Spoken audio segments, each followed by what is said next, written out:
same old thing that keeps me around. If you wanna come around, baby, it's cool. And if you wanna fuck around, baby, I do just wanna be alone with you. With you. With you.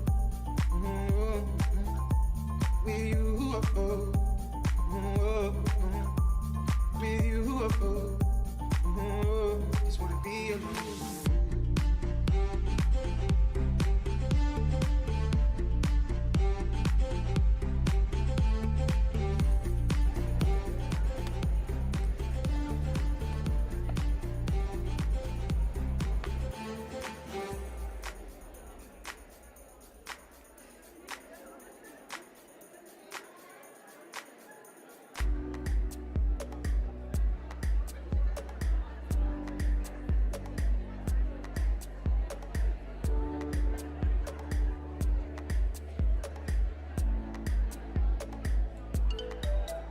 Okay, all right.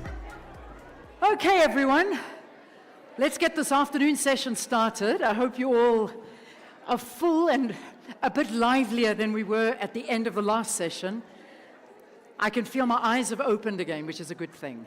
Come on in, everybody. If you're outside, please make your way inside so we can start with the last couple of speakers and panels that we've got to go. And they're very, very interesting. So, yeah, thank you for the Remember, I told you, actuarial scientists, just one and we've got silence. HR, different story, hey? All together. All right, thanks, everybody. And I'm sure the organizers will close the doors once we get everybody in so that we can get a bit of silence for our next fireside chat. It's actually our first fireside chat that we're having. It's a quick conversation with somebody who really is exceptionally important when it comes to what we've been talking about in the previous panels. And you remember we brought up the whole issue of AI and legislation. Well, that's exactly what we're going to speak about. So let's get a little bit of silence and sort of come down to after lunch mood, which is a tough one.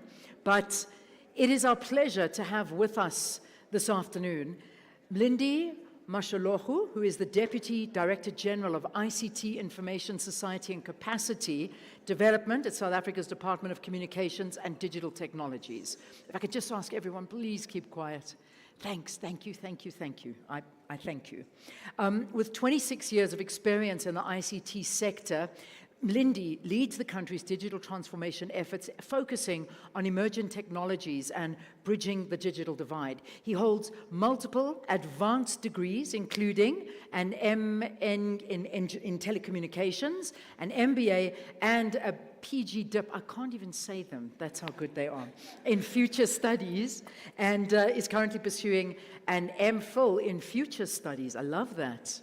We got to talk. I want to know how to do these. Mlindi Mashologu joining us to talk about mastering the art of change movement. I love it. How are you? Where shall I sit? Come, let's sit in the middle. It's just you and me. Have a seat. That's there. Right. There we go. That sounds so much better. So, how are things going? All good? So far, so good, dear. So far, so good. So far, so good. I'm so glad. How's our GNU treating you? We're trying to get it to work.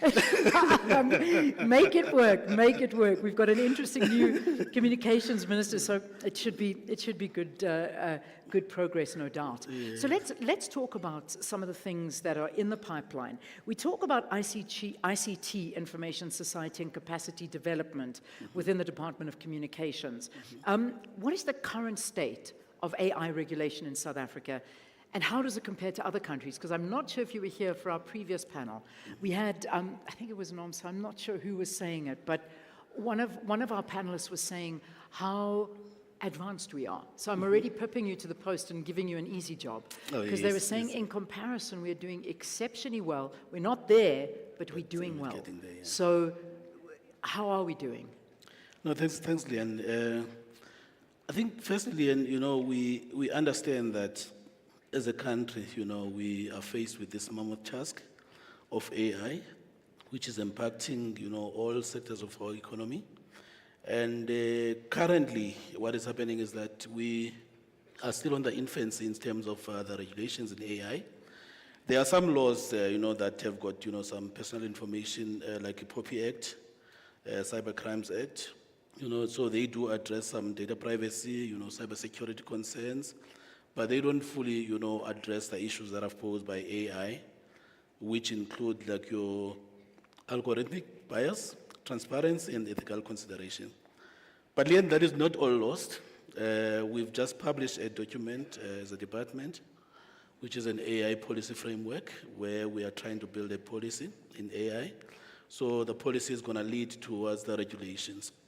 So in terms of that policy framework, if I can just name a few things, how we actually approach it. So we did look on what we call a futures triangle approach when we're developing this policy framework, with a plausible future in the middle, and then on the sides of the triangle. So we've got your push of the present, which gives you insights like your technological advancements, the economic necessity for AI, social demands, policy momentum, because we see that most of the countries, they're actually, working around, developing policies in AI.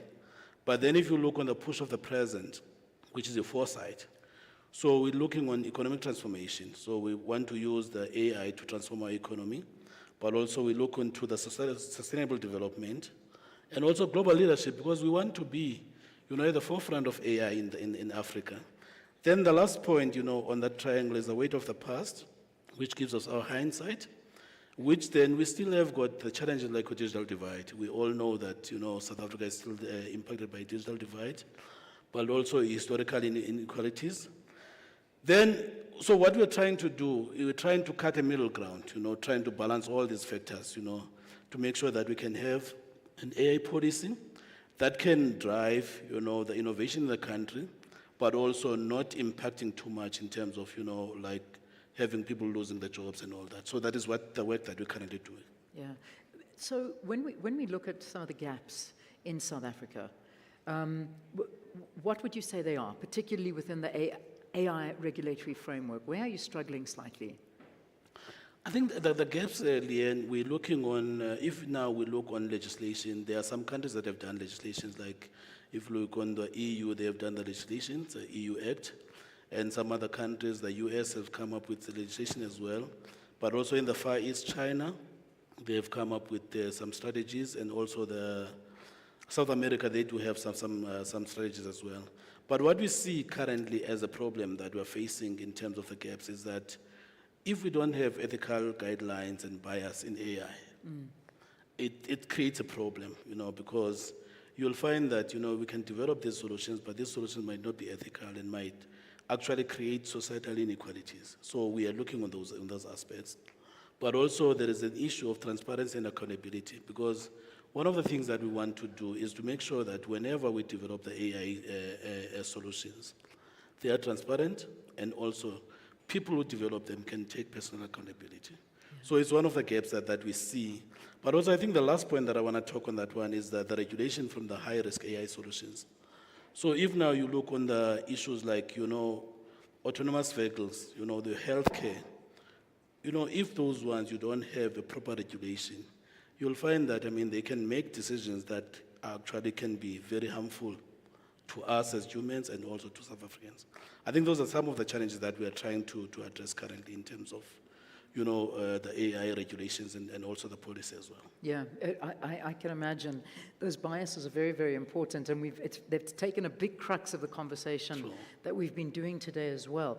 But these gaps that you speak about, how do they impact the development and deployment of AI technologies in various sectors in the economy and in society? Okay, on that one, in terms of these gaps, we see that one of the impacts is that in terms of the innovation and adoption slowdown. So if you don't have a proper regulation, we'll find that, some people that are too careful, that might actually stifle the innovation. But also, the risk of a bias and inequality.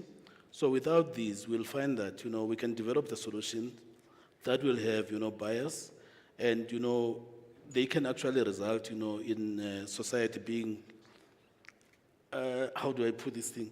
Because what we're trying to do is to make sure that, everybody can be taken ahead by AI. Yeah. We don't leave people behind. So if now you find that, we've got solutions that are not actually taking a lot of people forward, then you'll find that we're actually, increasing the digital divide as well. But also, there might be lack of accountability as well, because if now you develop a solution and the solution has got an impact on human lives, then at the moment, there is no recourse for that. So that is why then we want to have the regulations that can have that, so that people will take personal accountability in terms of, the AI. Yeah. And I mean, if we look at the role of government and we look at the role of private sector as well as academia, what do they play in shaping basically AI and the regulations to ensure that there is innovation, but we also protect the public's interest? From the government point of view, at least I'm a government official, so one of the critical things for us is to make sure that we come up with the policy positions on AI, the regulations, as well as the legislation if needs be.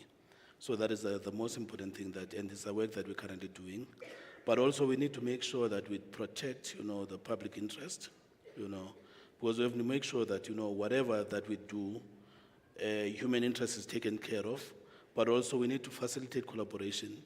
We see that this work is not for a particular sector or a particular group of people, but it needs collaboration between government, various stakeholders, academia, and civil society. But also, I think one of the things that we want to advocate on our side as government is to make sure that the investment in infrastructure is there. The infrastructure, not only like, the broadband infrastructure, but also the computing infrastructure. Yeah. Because if now we were to look on building these AI models, we need to have a supercomputing infrastructure in the country. CSIR does have a center for high-performance computing from the state point of view. We would like to have that, increase its capacity so that it can actually drive, AI. From the private sector, we need, the innovation and best practices, but also they need the private sector to collaborate with the regulators. We don't want to see the private sector see us as, people that are blocking the progress. But also we need to facilitate the partnerships as well between private and public sector. Academia, so the role of academia is to actually assist us in terms of research. So if we can have a proper research in terms of AI, I think that, we can have a proper guidelines, of how we can address these issues. But also we see that, one of the pillars that we're advocating in terms of the policy framework is actually capacity development, of the state.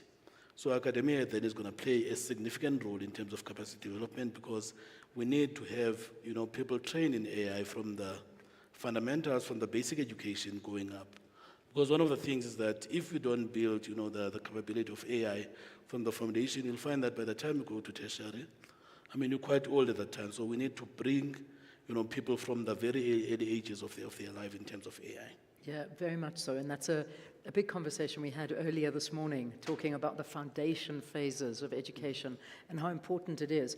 So, DDG, in terms of AI technologies that are being developed and used in South Africa, how do we ensure that they're ethical? And what measures are needed to ensure that they are ethical? Yeah, I think on that one, Leanne, what we're trying to do is now to establish the clear ethical guidelines, because what we want is to make sure that whenever we develop these solutions, they adhere to ethical guidelines. But also what we want to do is to promote the ethical AI research, to encourage, fund research, into ethical implications of AI, but also how we can mitigate the biases. But also one of the things that we did put on our policy framework is to make sure that, people can take accountability, of the solution, so that, whatever you build, it has got, the ethics in place. But also I think the critical thing as well is the data protection laws as well. So we need to make sure that, those data protection laws, they are there, but also, they can actually create, the systems that will take a broader aspect of society, because when you're developing these frameworks, you'll find that, because you'll find that you've got access to the people that are staying in the towns. You don't have access to the people that are staying in the rural areas. They might have different way of thinking on these things.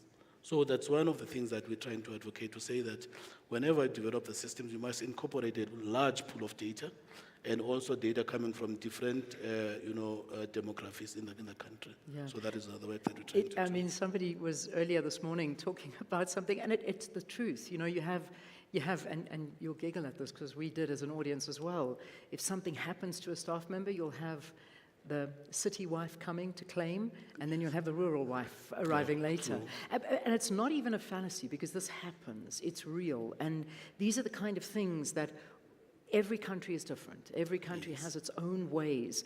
The problem is that technology and AI and everything is developing so fast. How do we ensure that we future-proof this kind of legislation? Because I don't know how you keep up with it. It was almost like, I remember when ChatGPT came.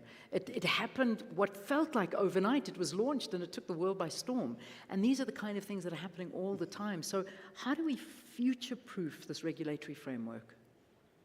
Yeah, on that one, Leanne, I think the most important thing is to make sure that, because we know that we're living in a world that is volatile, uncertain, complex, and ambiguous. So we normally call it the VUCA world. So it's essential to focus on strategies, that are adaptive, resilient, and scenario-based. So some of the things that we need to make sure that we have, as a student of future studies, people will always say, no, we predict the future, but we don't predict the future. But what we normally do is to say that if you look on a particular trend, but you can actually start building the scenarios of the future, to say that the future might come this way or this way or this way, and the future is not like straightforward, so you've got multiple possible scenarios that you can come up with. So some of the mechanisms that we want to have is a modular regulation, whereby the frameworks can be updated and expanded, as the technologies evolve. Some of the regulations that we've got currently on most of the things is that you'll find that they were written to address a particular need. But now, as we move forward, you find that, the environment is changing very fast. So they are not adaptive. But so we're trying to have now a modular regulation. But also we need to look into the scenario-based planning, whereby we develop future scenarios, whereby we know that as the trends are coming in, we start, projecting, what should we project for the next 5 years, for the next 10 years, for the next 15 years.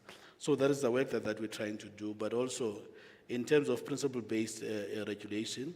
So we need to focus on core principles instead of relying on rigid rules, but make sure, the frameworks, they are based on fairness, accountability, and transparency, as well as safety. So those are some of the things that we're trying to make now, to make sure that, the regulations that we come up with, they are actually adaptive and they can be able to change over time.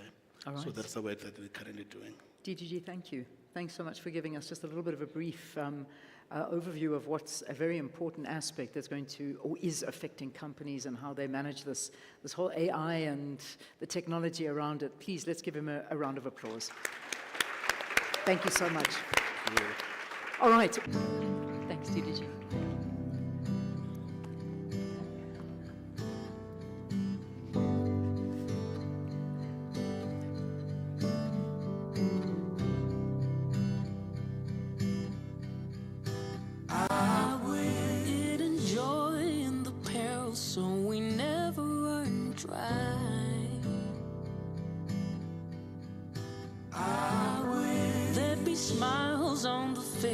Of strangers that never tell a lie.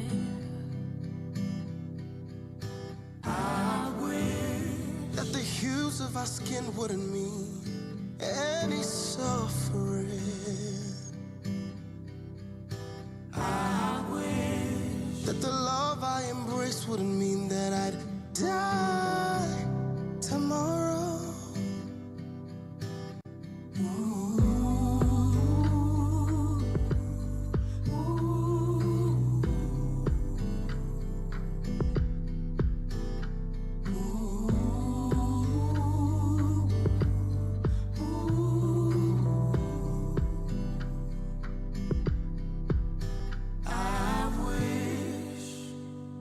Time ticking on made it easier. I wish singing this song made it better. I wish everyone cared for everyone.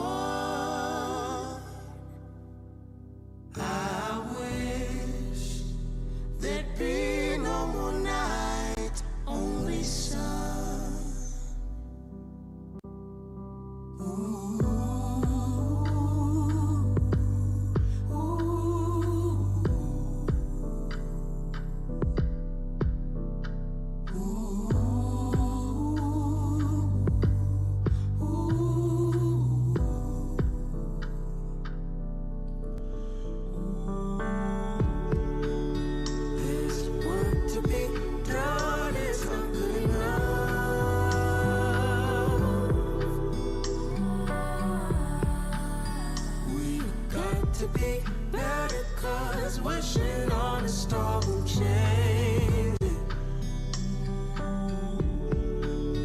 We've got to be better.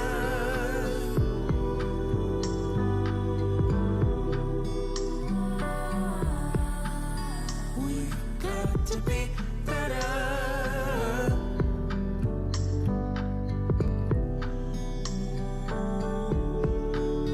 There's work to be done, it's not good enough. We've got to be better. We've got to be better, 'cause wishing on a star will change it. We gotta be better, yeah. We've got to be better. Oh, we've got to be better. We've got to be better. To be better, no. Better, no. We've got to be better. We've got to be better.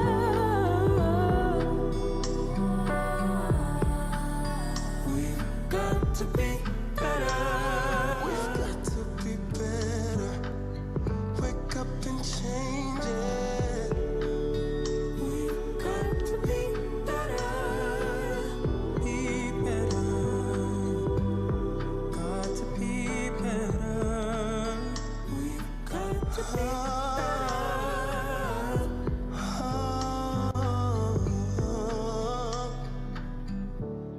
We've got to be better. Wake up and change it.